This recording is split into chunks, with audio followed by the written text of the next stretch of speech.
Hello.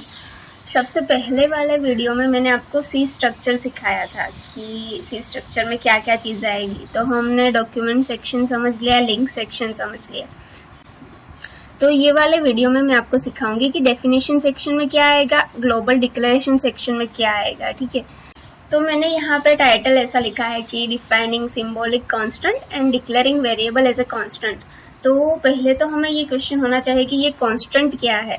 तो मैं आपको एक एग्जांपल देती हूँ, लेकिन एग्जांपल के पहले मैं आपको कुछ समझा देती हूँ कि सपोज कि हमें पता है कि हम कोई भी प्रोग्राम लिख रहे हो, उसमें कोई एक वैल्यू ऐसी है कि जो पूरे प्रोग्राम में कांस्टेंट है, उसकी वैल्यू कहीं पे भी चेंज नहीं होगी पूरे प्रोग्राम में।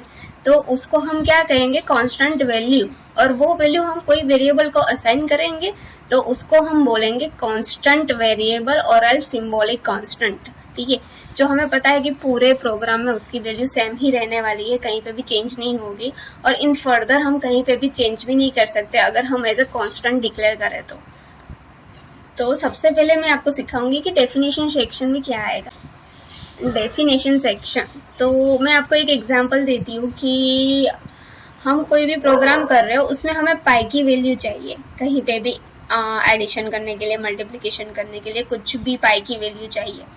तो हमें पता है कि पाई की वैल्यू कांस्टेंट है, वो कहीं पे भी कभी भी चेंज नहीं होने वाली। तो हम ये क्या कहेंगे, उसे कांस्टेंट कहेंगे और सिंबॉलिक कांस्टेंट भी कह सकते हैं उसे हम, क्योंकि हमें पता है कि वो उसकी वैल्यू सेम है, कहीं पे भी चेंज नहीं होने वाली। तो उसकी सिंटेक्स क्या है, तो डेफिनेशन सेक्शन में हम ऐसे सिंबॉलिक कांस्टेंट डिफाइन कर सकते हैं। मैंने आपको पहले बोला था सी स्ट्रक्चर में, तो वो कैसे कर सकते हैं, उसकी सिंटेक्स ये है कि हैज से शुरू होगा, फिर डिफाइन लिखा जाएगा, ये सेम एज इट इज लिखना होगा, हैज डिफाइन, फिर क्या आएगा, सिंबॉलिक नेम आएगा। जो भी हमें यहाँ पे पाई चाहिए तो मैं पाई लिख सकती हूँ, कुछ भी चाहिए वो सिंबॉलिक नेम लिख सकती हूँ, और फिर आएगा वैल्यू। ठीक है, तो मैं आपको एग्जाम्पल दे रही हूँ। पहले तो मैं आपको एग्जाम्पल समझा देती हूँ कि यहाँ पे मैंने ऐसा क्यों लिखा है। तो फॉर एग्जाम्पल आप ये ऐसा सोच लो कि एक क्लास है, वो क्लास में 100 की वैल्यू है स्टूडेंट की। तो हमें ये पता है कि पूरे प्रोग्राम में हम कुछ भी लिखे तो उसमें स्टूडेंट नंबर तो 100 ही रहेगा। तो हम वो क्या कर सकते हैं, डिफाइन कर सकते हैं उसकी वैल्यू, क्योंकि कांस्टेंट है, हमें पता है कि स्टूडेंट नंबर की वैल्यू 100 ही रहेगी और फर्दर कहीं पे चेंज नहीं होगी। तो हम ऐसे लिख सकते हैं, हैज डिफाइंड स्टूडेंट नंबर 100। और एक चीज याद रखना कि यहाँ पे हम इज इक्वल्स टू नहीं कर सकते, हमें स्पेस देख के 100 ही लिखना पड़ेगा।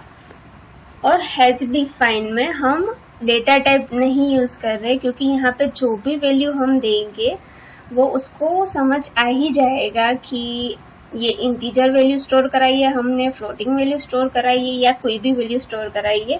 हमें डेटा टाइप मेंशन करने की जरूरत नहीं पड़ेगी, वो खुद समझ लेगा कि कौन सी डेटा टाइप है। और हैज डिफाइन हैज से ही शुरू होगा और यहाँ पे हैज और डिफाइन के बीच में स्पेस नहीं आएगी। ठीक है, और एक चीज कि हमें आदत हो जाती है कि हम जब वेरिएबल डिक्लेयर कर रहे हो तो लास्ट में ऐसे सेमीकोलन लिखने की, तो ये क्या है कि इनवैलिड है, हमें कभी भी हैज डिफाइन में लास्ट में सेमीकोलन नहीं ऐड करना है। ठीक है, और एक चीज कि हम जो भी यहाँ पे डिफाइन कर रहे हो, जो भी वैल्यू डिफाइन कर रहे हो, वो फर्दर प्रोग्राम में कहीं पे भी चेंज नहीं होंगी।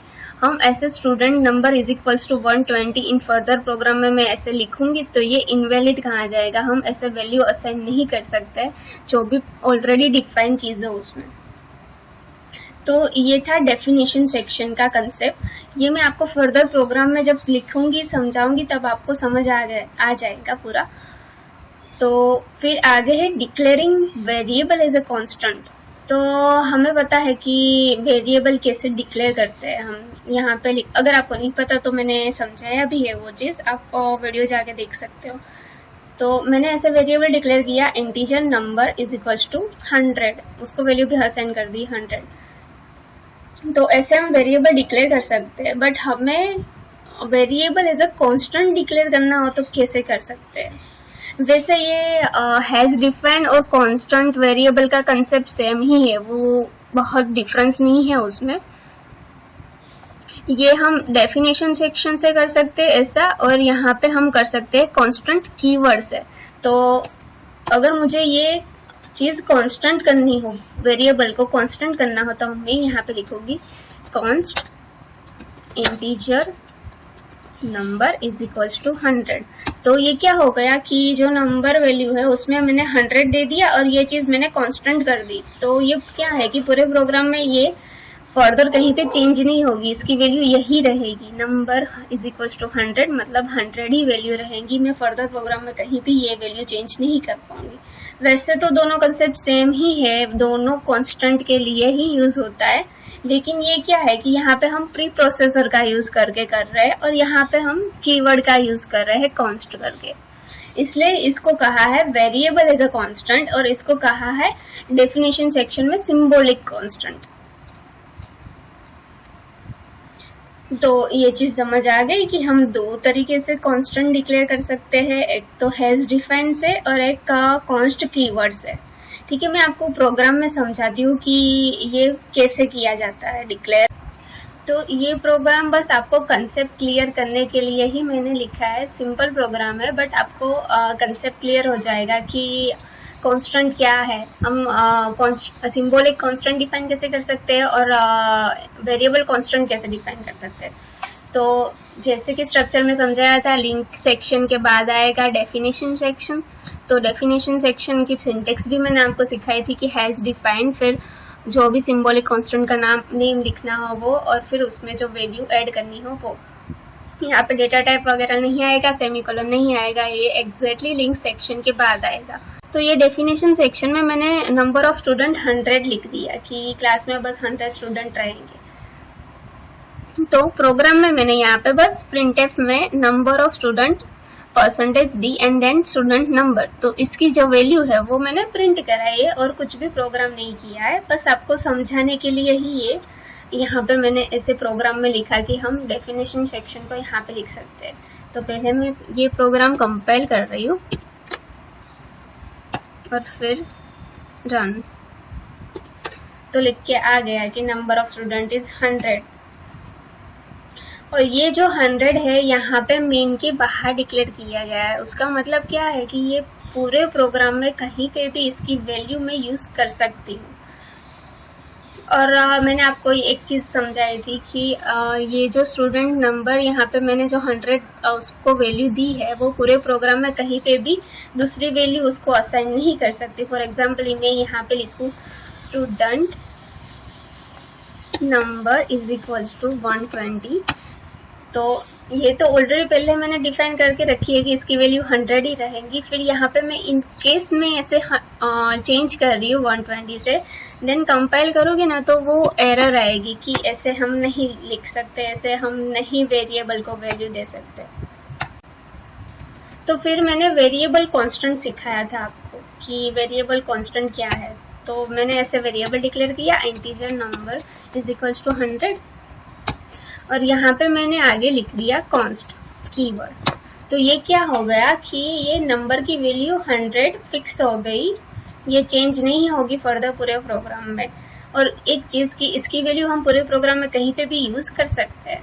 तो मैं ये वैल्यू यहाँ पे फिर से प्रिंट करके आपको दिखा दूंगी।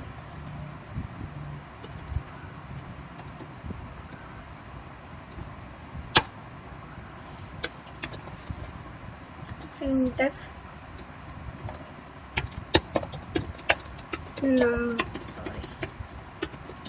number value is %t, then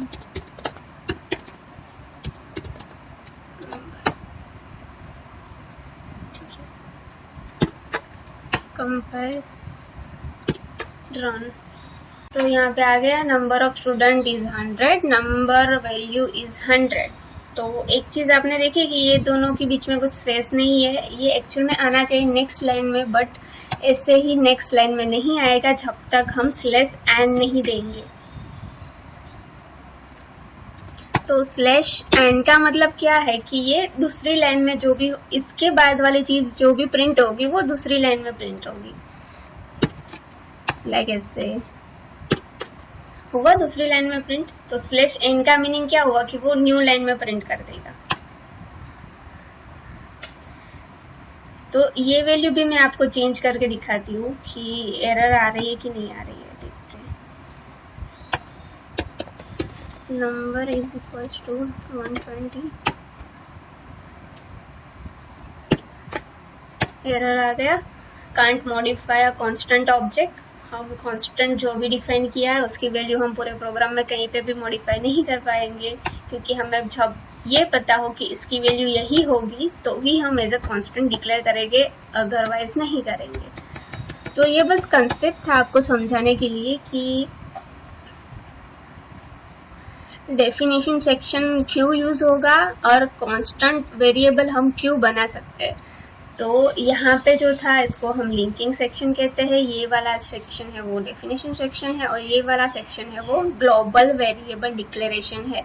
यहाँ पे और यहाँ पे फर्क क्या है, मैं यहाँ पे भी const integer number 1 is equal to 100 लिख सकती हूँ यहाँ पे भी, बट ये दोनों में डिफरेंस क्या होगा कि ये जो है ना उसकी वैल्यू हम ये फंक्शन तक ही एक्सेस कर पाएंगे, इसके बाहर हम कोई भी फंक्शन में एक्सेस करना हो तो नहीं कर पाएंगे। और यहाँ पे जो भी डिक्लेयर किया हो उसकी वैल्यू पूरे प्रोग्राम में हम कहीं पे भी यूज कर सकते हैं, इसलिए इसको हम बोले कि ग्लोबल वेरिएबल डिक्लेरेशन सेक्शन, क्योंकि उसकी वैल्यू हम पूरे प्रोग्राम में कहीं पे भी यूज कर सकेंगे। तो बस ये था कांस्टेंट का कंसेप्ट। हम दो तरीके से कांस्टेंट बना सकते हैं, एक तो डेफिनेशन से, प्री प्रोसेसर से, और कांस्टेंट कीवर्ड से, ठीक है।